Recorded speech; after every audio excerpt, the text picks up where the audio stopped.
Hello there, beautiful people. It's Beks Thompson here.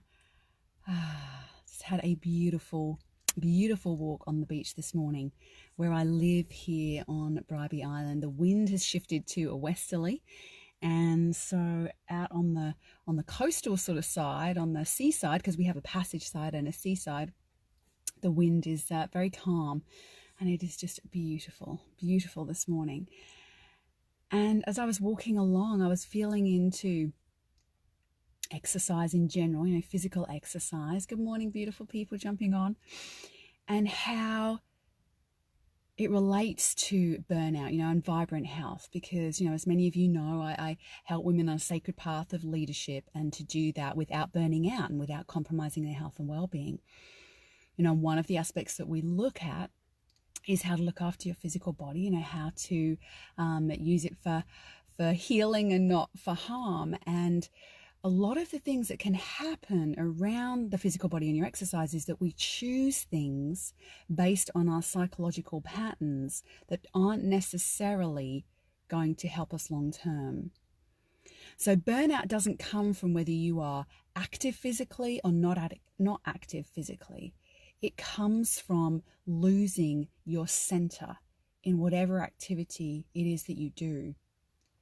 When we lose our sense of center, we are tying up the external in our ability to be happy, to be healthy, to be free, to have energy, right? So if you are always choosing to do exercise to change your state, to feel better, which is not a bad thing, but we're not aware of our center while we're doing it, this unchanging stillness while we're doing it, then we can be always just pushing the same kind of buttons of trying to fix and change our state in the same way that you might do with chocolate or a movie or a glass of wine.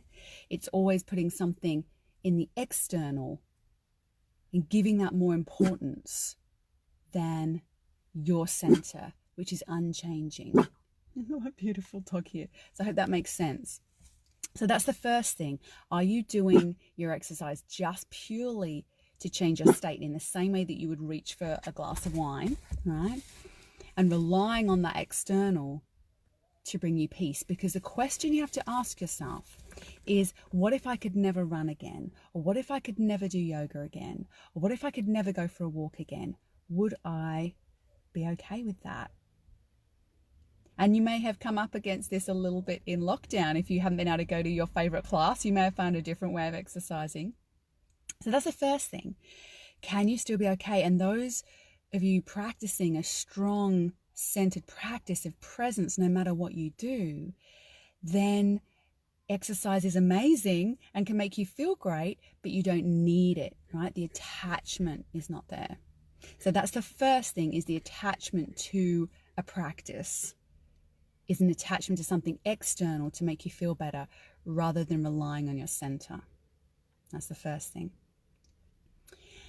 The second thing is, are you picking the same pattern that is your psychological pattern?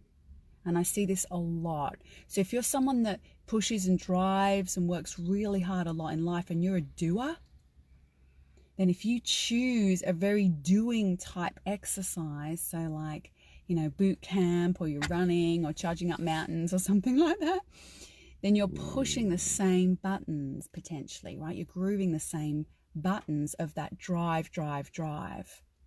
And potentially that can push you in long term over the edge into that adrenal fatigue and exhaustion.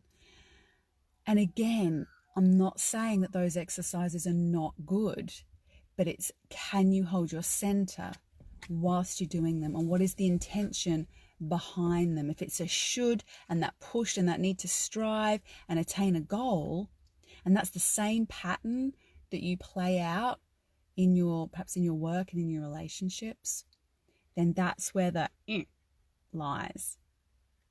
All right. Again, if you couldn't do that, if you couldn't do your boot camp, if you couldn't climb the mountains, how would that feel? And if you can honestly say, it's fine, I'm in my center no matter what, I just really enjoy that and it feels amazing in my body, then that is great.